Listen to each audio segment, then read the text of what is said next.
Tuh, saya juga punya pantun nih. Kue cucur anget-anget. Cakepnya kurang kenceng nih. Padahal yang ceramah udah cakep banget deh. Kue cucur anget-anget. Cakep. Udah anget banyak yang beli. Salam yang pertama tadi saya dengerin lemes banget. Saya pengen ulang sekali lagi. Assalamualaikum warahmatullahi wabarakatuh. Waalaikumsalam warahmatullahi wabarakatuh. Alhamdulillah. Alhamdulillahilladzi arsala rasulahu bil huda wa dinil haqq liyudhhirahu 'ala ad-dini kullih walau karihal kafirun walau karihal musyrikun walau karihal munafiqun. Ashhadu an la ilaha illallah wahdahu la syarikalah wa ashhadu anna sayyidana Muhammad sallallahu alaihi wasallam abduhu wa rasuluhu la nabiyya ba'dah. Allahumma fasalli wa sallim wa barik wa karrim wa majid wa azlim ala sayyidina Muhammadin sallallahu alaihi wasallam al-fatih lima ughliq wal khatim lima sabaq an-nasiril haqqi bil haqq wal hadi ila siratikal mustaqim wa ala alihi wa sahbihi haqqa qadrihi wa miqdarihi al-azim ya fattahu ya alim amma ba'd.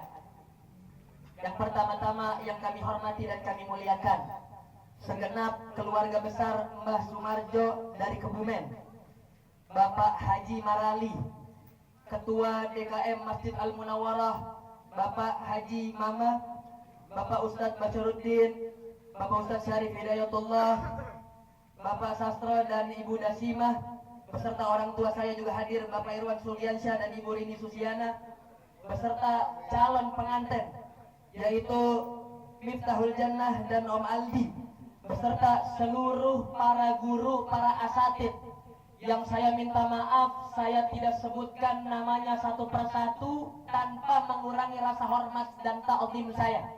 Saya minta maaf, mudah-mudahan semua yang hadir di tempat ini tidaklah keluar dari tempat ini kecuali seluruh dosa kita diampuni oleh Allah. Yang lagi sakit Allah angkat penyakitnya, Allah sehatkan badannya. Semua yang hadir diberkahi kehidupannya, dimenangkan perjuangannya. Amin ya Rabbal.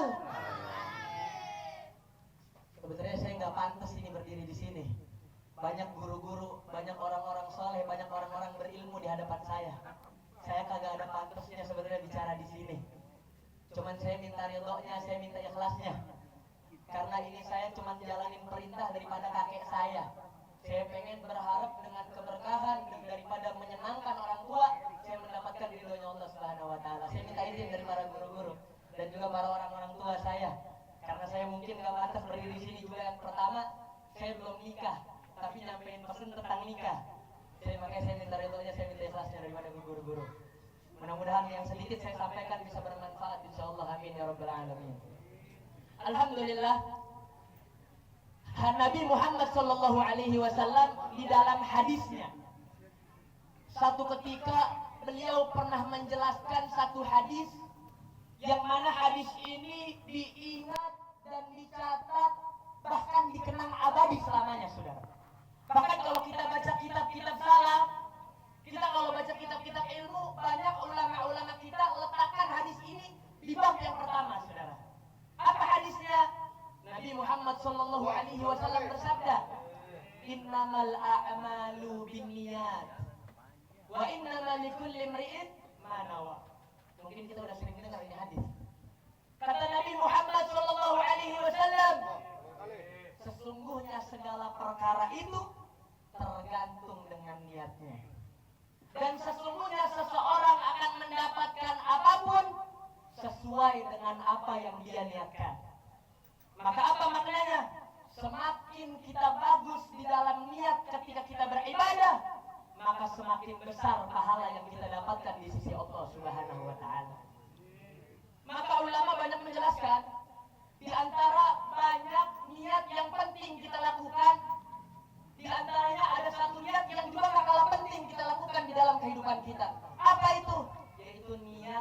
sebelum nikah. Karena nikah ini ibadah yang suci. Nikah ini ibadah yang menggembirakan hati Nabi Muhammad. Nabi Muhammad di dalam hadisnya mengatakan, tanakahu taksuru fa inni mubahun bikumul umam yaumal qiyamah. Kata Nabi Muhammad, tanakahu, nikahlah kalian. Taksuru, perbanyaklah. Tapi jangan kita salah artiin deh. Tanakahu artinya menikahlah. Taksuru artinya perbanyaklah. Yang diperbanyak maksudnya bukan nikahnya. Yang diperbanyak apanya? Yang diperbanyak keturunannya. Yang diperbanyak anak. Jangan kita pakai ini hadis nikah diperbanyak kata Rasulullah SAW. Nabi Muhammad suruh perbanyak apa? Anaknya, keturunannya. Kenapa Nabi Muhammad suruh perbanyak keturunan? Fa inni mubahun bikumul umam yaumal qiyamah. Karena keturunan yang banyak akan memperbanyak umat Islam. Sedangkan nanti Nabi Muhammad akan membanggakan umatnya yang banyak di hadapan umat-umat Nabi yang lainnya. Jadi nanti di yaumil qiyamah dengan banyaknya umat Rasulullah akan menggembirakan hati Nabi Muhammad. Nabi Muhammad akan banggakan banyaknya umatnya di hadapan nabi-nabi yang lainnya. Maka secara nggak langsung pernikahan ini adalah satu ibadah yang menggembirakan hatinya Nabi Muhammad SAW. Maka niat ini penting di dalam nikah. Semakin bagus niatnya, semakin banyak keberkahan yang Allah turunkan di dalam rumah tangga, saudara. Kenapa? Karena niat yang baik tergantung, amal yang baik tergantung daripada niat yang baik. Semakin baik niatnya, bagus juga amalnya, maka semakin banyak keberkahan yang Allah turunkan untuk umatnya Nabi Muhammad sallallahu alaihi wa ala alihi wa sahbihi wasallam. Al-Imam Al-Habib Ahmad, Al-Habib Saleh bin Ahmad Al-Idrus, beliau pernah mengatakan satu perkataan yang mungkin ini bisa menjadi ingatan untuk kita, peringatan untuk kita. Pertama, mungkin bagi yang besok calon pengantin ingin nikah, atau juga bisa kita pakai untuk yang kita udah nikah, atau yang mungkin nanti akan nikah. Ini perkataan bisa kita pakai, nggak ada kata terlambat, saudara. Habib Saleh bin Ahmad Al-Idrus, beliau katakan, kalau seseorang ingin memiliki keluarga yang sakinah, mawaddah, warahmah, keluarga yang diberkahi kehidupannya, maka hendaknya sebelum dia menikah, hendaknya sebelum dia melakukan akad nikah, dia niatkan pernikahannya untuk membahagiakan Nabi Muhammad SAW. Bagaimana kita yang udah terlanjur menikah? Gak ada kata terlambat, kata beliau, niatkan dari sekarang. Ya Allah, tidaklah dulu saya menikah kecuali pernikahan saya untuk membanggakan, menggembirakan hatinya baginda Nabi besar Muhammad SAW. Sehingga kalau Nabi Muhammad sudah bangga, Nabi Muhammad sudah ridho, maka Allah akan ridho. Ketika Allah ridho, maka Allah akan berikan kebahagiaan di dunia dan di akhiratnya. Allah berikan keberkahan pada rezekinya, Allah berikan keberkahan pada anak-anaknya, sehingga anak-anaknya menjadi anak-anak yang soleh dan solehah. Amin ya Rabbal. Yang pertama. Yang kedua yang ingin saya sampaikan sedikit singkat, bahwasanya di dalam pernikahan ada yang namanya kewajiban dan hak. Ada yang namanya hak dan kewajiban. Hak kewajiban suami atas istrinya, hak kewajiban istri atas suaminya.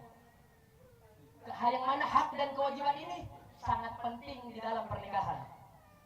Sebagaimana Al-Imam Abu Bakar Al-Adli, beliau pernah mengatakan, idza dha'atil huquq ja'atil uquq.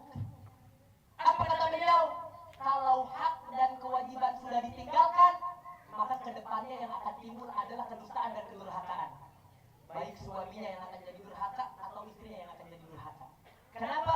Karena hak atau kewajibannya nggak dipenuhi. Ini kata beliau. Kita kalau mau bahas hak dan kewajiban suami dan istri mungkin bisa jadi sekitar panjang, nggak ada habisnya, ya kan? Maka dari itu di antara yang penting, kewajiban suami atas istrinya adalah mendidik istrinya dan menjaga daripada hal-hal yang diharamkan oleh Allah Subhanahu wa taala. Al-Imam Al-Habib Abdullah Al-Haddad, beliau mengatakan satu perkataan yang singkat tapi sempurna. Apa kata beliau? Beliau katakan, rajulun kamil alladhi yusamih zawjatih fi nafsih wa la yusamih fi haqqillah ta'ala. Apa kata beliau? Ini perkataan sangat indah. Kata Al-Habib Abdullah Al-Haddad, laki-laki yang sempurna di mata Allah adalah laki-laki yang tutup mata dari kekurangan istrinya terhadap dirinya. Kekurangan istrinya dan kelebihan dirinya, tutup mata suaminya, nggak diperbesar, nggak dipermasalahkan. Tapi sebaliknya kata Habib Abdullah Al-Haddad, kalau istrinya nggak sholat, kalau yang dilanggar haknya Allah, kalau istrinya nggak puasa, istrinya tidak menutup aurat, maka dia dengan tegas daripada menasihati istrinya, dia dengan tegas memberitahu istrinya, karena yang dilukai, yang disakiti adalah syariat Islam, yang dilanggar adalah hanya Allah Subhanahu wa taala. Maka dari inti daripada pernikahan adalah pernikahan untuk menggembirakan hatinya Nabi Muhammad sallallahu alaihi wasallam dengan menjalankan syariatnya Rasulullah, dan menggembirakan hatinya Nabi Muhammad dengan menjalankan sunnah-sunnahnya baginda Nabi besar Muhammad sallallahu alaihi wasallam. Mudah-mudahan semua yang hadir diberikan rumah tangga yang sakinah, mawaddah, warahmah, diperbanyak rezekinya, diberkahi kehidupannya, dijadikan anaknya anak-anak yang saleh dan salehah, patut nurut kepada Allah Subhanahu wa taala, patuh kepada Rasulullah sallallahu alaihi wasallam, dan patuh kepada kedua orang tuanya. Amin ya rabbal alamin. Dan juga sahibul hajat, mudah-mudahan sampai selesai acaranya diberkahi oleh Allah Subhanahu wa taala, dilancarkan segala urusannya oleh Allah Subhanahu wa taala, dijadikan pernikahan yang mana diberkahi oleh Allah Subhanahu wa taala. Amin ya rabbal alamin. Dari saya cukup sekian, kurang lebihnya mohon maaf. Billahi taufiq wal hidayah wal inayah. Wassalamualaikum warahmatullahi taala wabarakatuh.